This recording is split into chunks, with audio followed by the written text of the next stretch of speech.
community a friend no Bonteso no a enya asem ketwa ho as we speak report about say assembly member wo community ni mu no ezi akodi police for nsem wakodi police for nsem ni nyina ne say anti-galamsey task force ye police for a wo mo call that community a friend Bonteso ho come call ye ne say wo mo call na o makɔhwɛ ama illegal mining na ekoso e wo area ho no wo makɔ na omo akɔ nase. Now, report about this, omo community nim, Bonteso community nim. There was a man information I want to say, or you're into mining. And fear excavators or the year Juma. I want to fear within the community. A new room, wakofa di abefi. Then police for call any some kwakofa we anti-galamsey task force. Amoko some kwakofa excavators no. So the first person amoko amoyo share no this man na ye kana semi. This is a reporter in Saka. Now they went for the man. That man ye kana semi. And that mrantia community also mpene.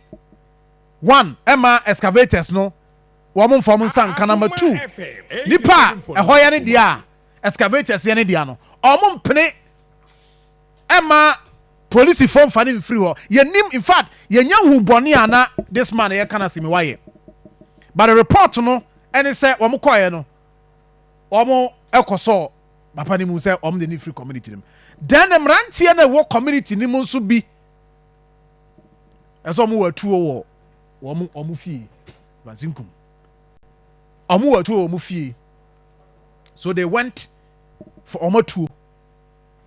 Say omu prima police for no task force for no emfa this man em free Bonteso ho. This is report. Eba. And no an escalate sa shooting. Ama se sie ka se nipa mienu a wo mo no ye mabuna wo mo wo Bonteso community ni mu no. Ezie ka se njuwe video ya ahu se de o mo etete no. Mrantie ni bi o mo ni police for enyan. Ana tu aka ba ko se sie ka se ba ko ne nan de ne nan aye no ehu. Ba ko de report no say we free 7.9 Ama as we speak enema ekoso assembly member no nanke e be try say any be din komo but is here say o police for nsem because on the share mrante no kutu pass mo mpie mra mo mra ma mo mpe mo mpene mo ntwe ema yemfa pani emfiri krom ha yentwe ema posifo a o me anti-galamsey task force a o ma ba no yentwe mo nyoma adwuma it is here because assembly member no for the area no police for nsem. Now, tie we kakra. Tie. Sorry,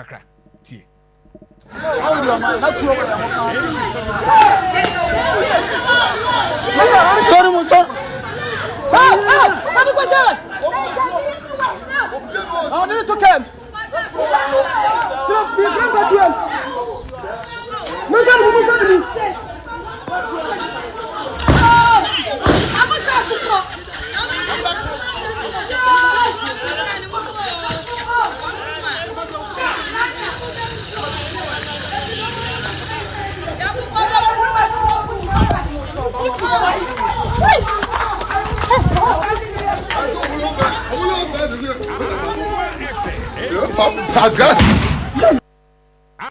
So, I was here.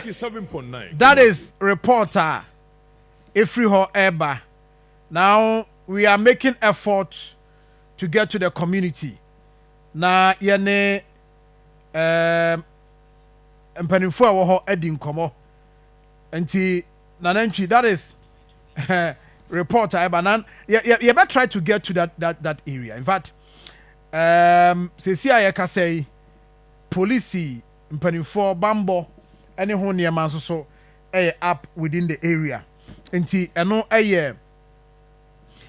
the reporter Eba sesi we will get into it and get the duty bearers ohona ye no omadi nkomo. Nti this is it. We no almost say tax force be yan. Anti-galamsey tax force. So John. On sa adana me kasa asemu yi. Se ya nhwe na sa tax force semu yi. Ya nhihye ni enoma yi a e the problem be ba wo. E the problem be ba pa. Minim de. Se region for betumi aboa ya. Akoma FM 87.9 betumi aboa ya asu. Wo mo koye sa operation no. On said the last time I say even say Accra o say omo free him from ena omoba I was say yenya information so these are the team omoba or china bibi ni me ba quickly mame nkwa homa no so na ye ne one of the residents eni nkomo e wo community ne Bonteso manso Bonteso the see ya ema manfo wo community no sorry say wo many post for e de bebo ani amazi see e ka say report aba ne se nipa mienu epra Akoma FM fa ba ko de yesi ne nan ba ko kra de report aba ne se me se wo ya hwe ne nkwa ne se minia ma chen ye jo okani wo be so be bodi okani we de wadawruma bibinti ma mfa bi jinsi kakra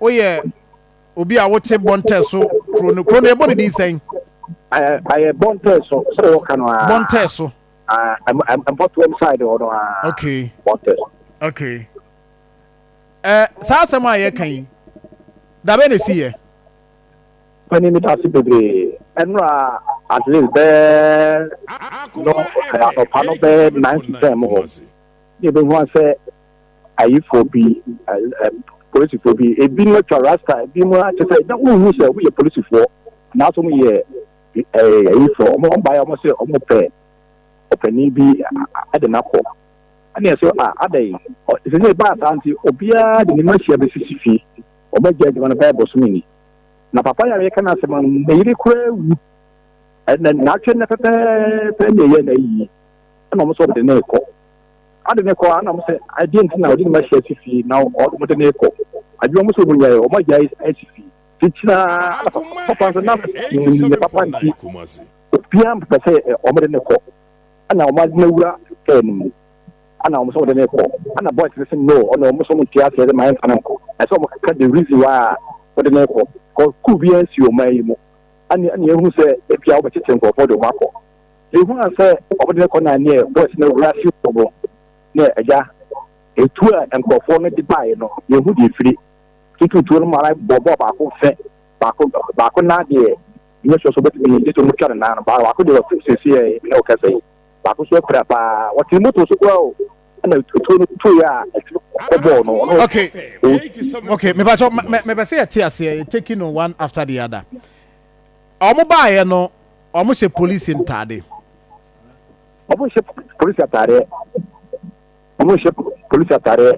aso omo se mo ti atare bi fi atare na car omo de ba ye so a police car police car okay established as a police car they don't buy if I say omo se mufti ni the police omo unita omo ba omo car omo de buy no na efri hefa because cars na bi ba ebia tundra na say omo pick up bi official police car yes okay good and na mbajoni atro ho efri hefa de buy ana e buy na di omo ntro bia division efri na o say aye present ya timi okosu dwane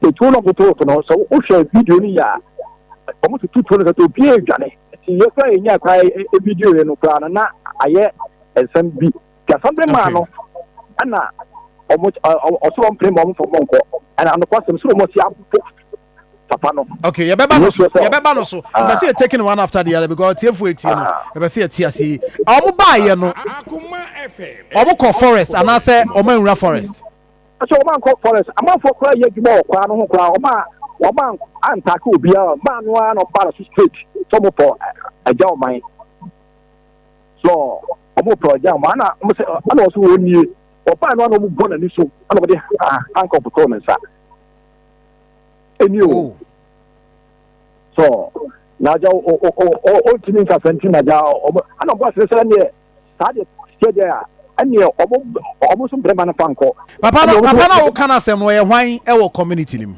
oye mining ya te say wajiji ye kana aja mine 87.9 so oye adwuma wo ye wo area ho munim se sa adwuma no but omo ida wo be bosume 90 but ja adwuma kwa de fidi nya be sifi ya te say onye adwuma ni biem na omo ni ma de kontra omo ba ono kwa so ana omo se ne sa omo on farma no ana omo so omo ye go so a omo kum ma no so omo so kum omo de omo kum ma no enti na no emabunu no na any policy for enkomodie na wo kan yes se omo emabunu ka so omo mpene ma policy for no mfa oman ni free krom ho that's all ana policy for no se oman mpene a omo be den omo be kum rantie no omo kum papa no na boss akom fatuo se boys no so wo tuo e wo fie oba na adwo wo de wo ye na se wo fatuo a be dey how menti ase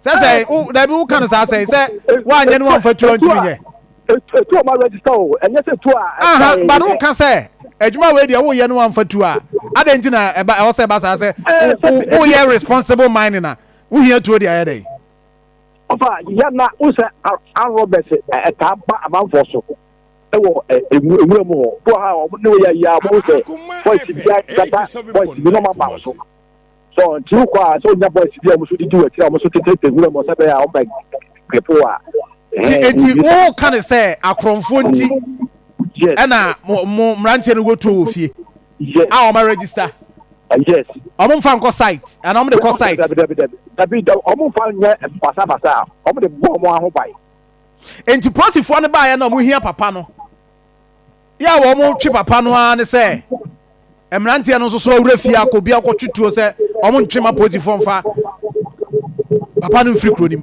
papa no free krom no mo rush omo se omo so mpe ana ayi for tutu but ba se de omo tutu no bi sabaya ka abia omo jai ayi no papa no etu na meka nyam ko nya na obi edipa ba 4 and 5 bi so say na bia so meka say bia ka say bia komo fo yira wotu da bi ayi nipa omo mine for no bi no epi na wotu no omo register the bomb omo aho bai okay afi na mate wasi ye wo sankomo mate wasi ye pa enti me hwe videos ni bi and pictures yi ne ma mi visuals aye hwe wa yi ehu pa o ehu pa atuma ye kan ni ti bi ara bi me ka ujina ho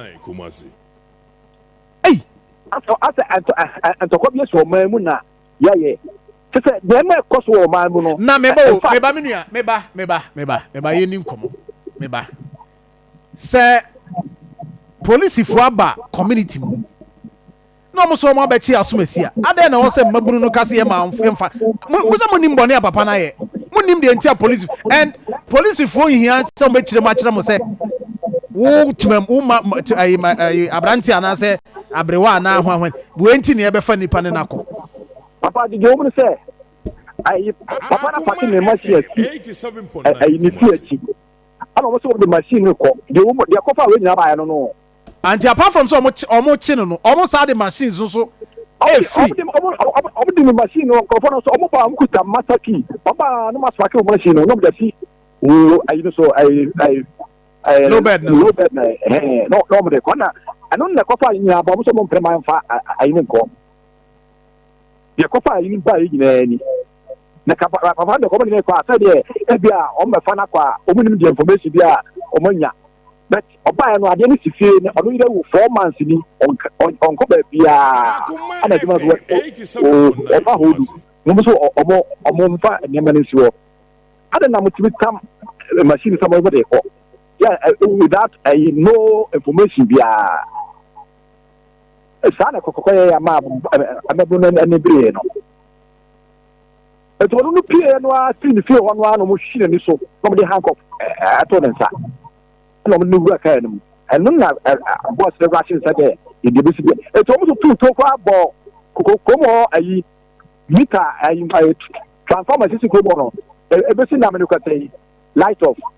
Blasted. Police for no at to 2 ball. Transformer is a Mumrana, Jamaica, saying a cry, a kutumba, almost 2 and one everything light off. Now, who can assembly member? Na say assembly member no. And open na me pick information say police for action. But who can another story say omodo mo nsake kan no. Omo bo papa omo na atuma that Manso Dubia police station to see ameno kasa what them. Oh no dey assembly member no dey ono so tweet oni bia na. I don't want to tell me. On the that assembly man na your conference go on here. Into assembly man and na abajo jo ayina so almost say ono no I boss you know a video you know assembly man ka ho okuta for a video ono say no I don't know what say about ka ho and of a problem assembly man.